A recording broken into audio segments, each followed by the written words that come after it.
Abu Obeida spoke this week. The enemy resumed its barbaric Nazi aggression 4 months ago after betraying and breaking the signed agreement, lying to mediators and to the world, and returning to war in search of its so-called victory.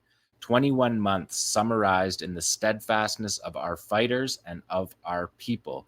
21 months of disgraceful abandonment by our Arab and Islamic nations. Of course, he always salutes Yemen, Yemen notwithstanding what he's saying there. Our fighters continue to surprise the enemy with new and varied tactics, having drawn lessons from the longest war in our people's history.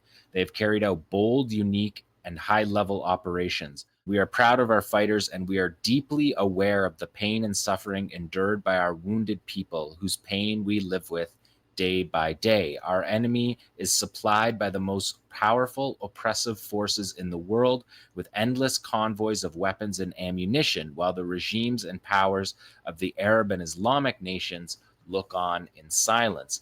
We say this to history with all bitterness and pain. Your necks are burdened with the blood of tens of thousands of innocents who were betrayed by your silence.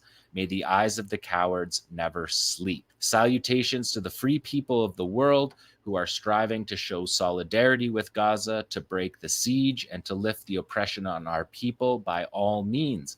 All initiatives and expressions of solidarity from peoples all over the world are a source of pride and honor for our people.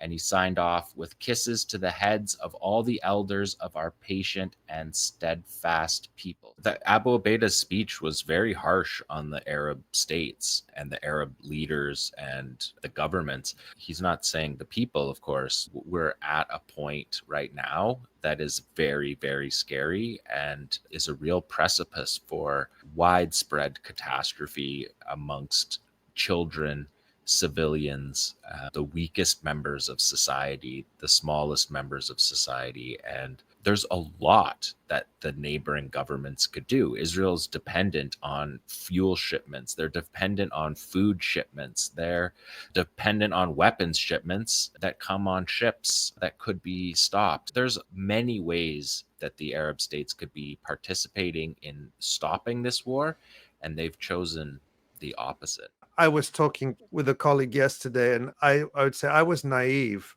to think that the world wouldn't allow Israel to go this far. There was a point where I thought Israel wouldn't allow it. Yeah. I was wrong. It's hard to understand. It's hard to comprehend what we're seeing now. It's The hard to, Israelis didn't think they could do it either. they didn't So think they could do it, and they keep pushing, and they find that it's an open door.